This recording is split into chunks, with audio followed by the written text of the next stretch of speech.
Hi guys and welcome back to Camelots Country Sports.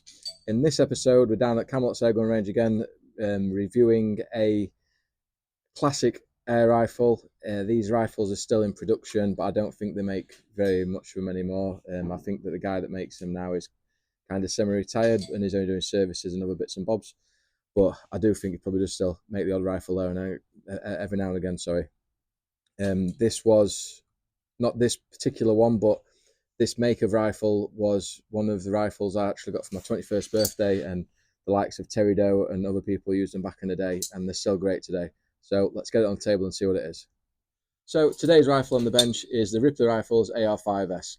Now, these guns was originally launched, I believe, in the early 80s, being a field target rifle first. Maybe I think the AR4 and then the AR5 came out, and then eventually the AR5S came out, and I believe the S stands for Sporter.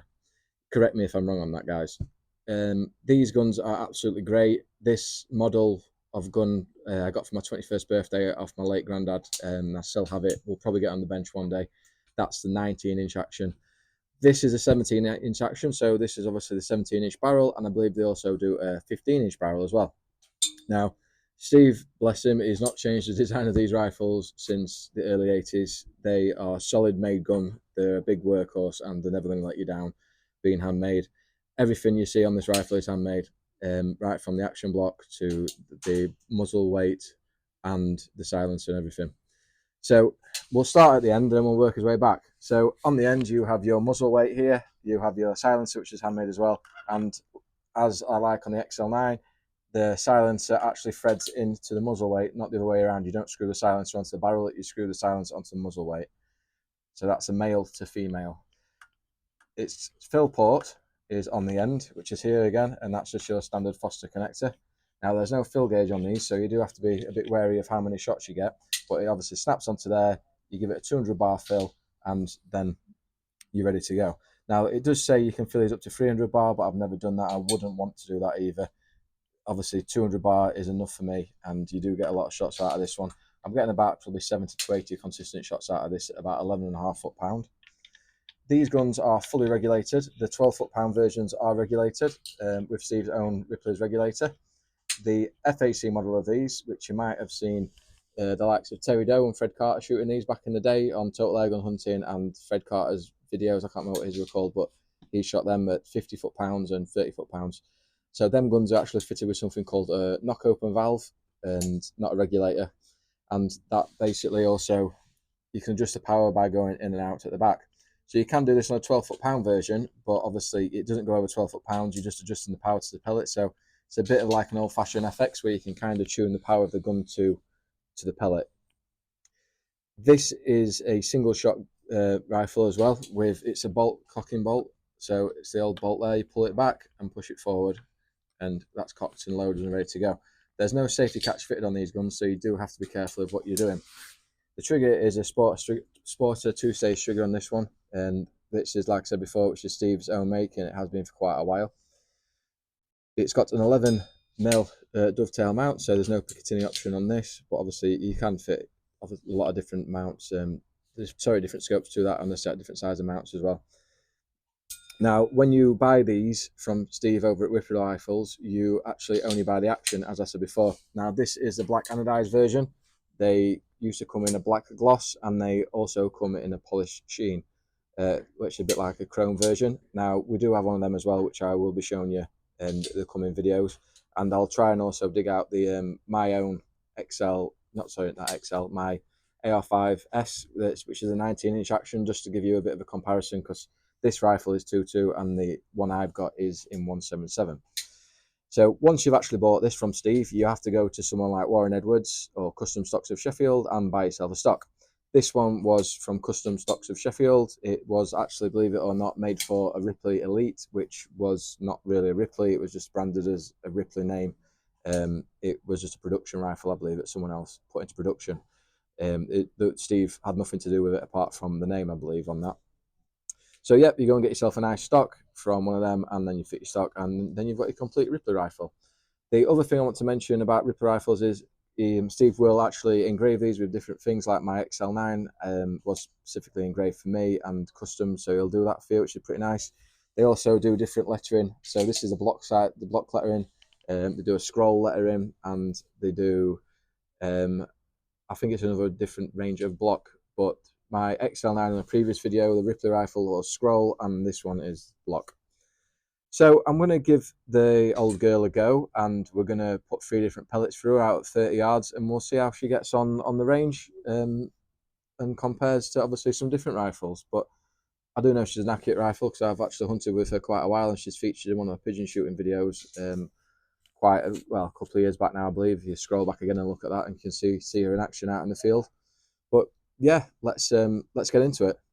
Right, so we're going to try the Ripley AR5s out at 30 yards, and hopefully, guys, today I've got a camera down range now. We've purchased a little GoPro, so you can see the target getting hit as well. And we're going to use the 3 different pellets through the Ripley. We're going to try it with some Hades, which are 15.89 grain. We're going to try it with some field and target trophies, which are 14.6, and we're going to try it with some dead centers, which are 16 grains. So we'll try the Hades first. We'll have 5 shots at 30 yards, and we'll see what kind of grouping we get.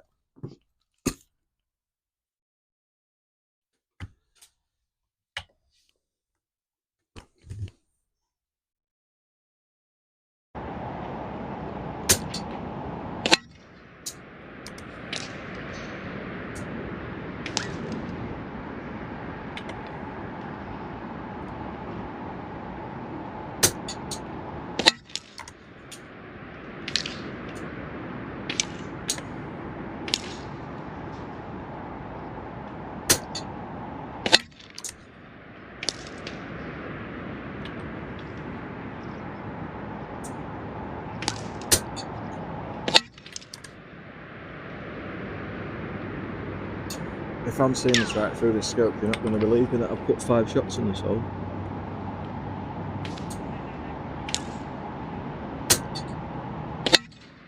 That's the Hades. Now we'll try the dead centers. 5 shots again.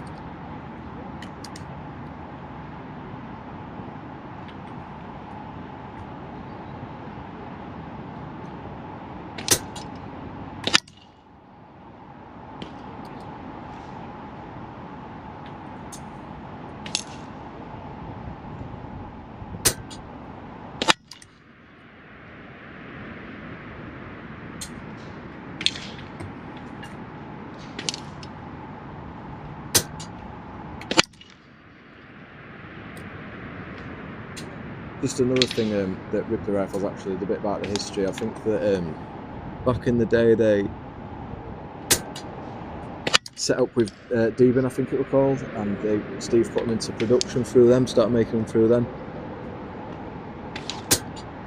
That's 5 shots for them, and they changed the cocking bolt. So the cocking bolt, this is a teardrop cocking bolt, then the Deben ones actually come with a great big bolt on them. A bit like these called a donkey's knob, believe it or not. So if you ever come across one with a big teardrop bolt on it, that was most likely either the back end of the Deben or a Deben one. Right, field target trophies.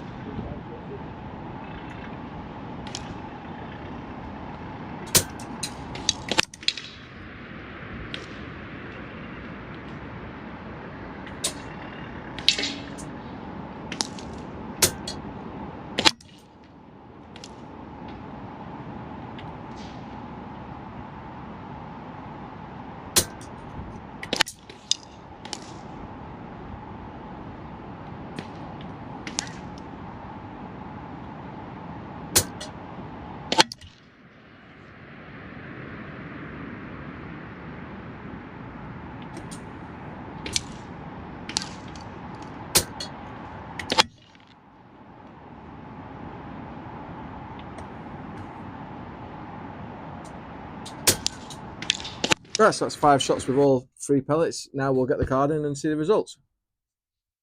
So the results for the Ripley Rifle AR5s at 30 yards with the Hades, the dead centers, and the field target trophies, all in 2-2. There's your results. Now the Hades, yeah, I've got 1 flyer. That is possibly me, but that's 5 shots with a 2-2 pellet, a Hades 2-2, and it looks like it's being shot by 1. That's, yeah, can't really say much about that. It's awesome.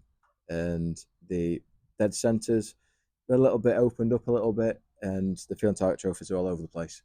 So I do know that these rifles, they did actually start off with BSA barrels on them, I believe, back in the day, and then now Steve uses Walther barrels. So this is a Walther barrel on this, I'm guessing.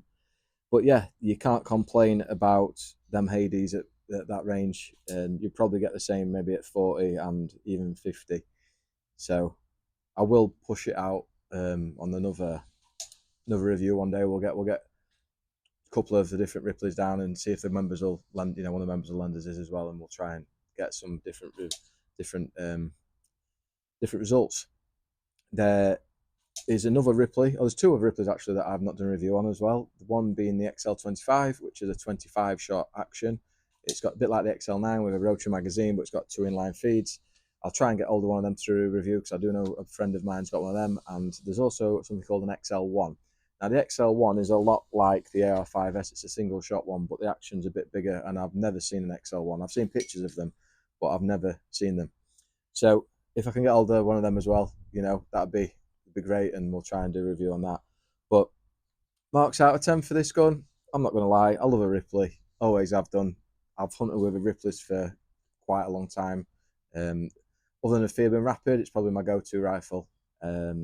So yeah, it's going to get a solid 9.5 from me all day long. I don't care what anyone says. And yeah, so thanks again for watching, guys. If you have any questions about this rifle or anything moving forward, or you want to see me do a review on another rifle, if I can get my hands on one, I'll definitely do that. That's fine. But yeah, thanks for watching, guys. It really means a lot to me, and it really helps the channel for you guys watching. If you want to like, subscribe, and share, that's even better. So I'll see you next week. Cheers, guys.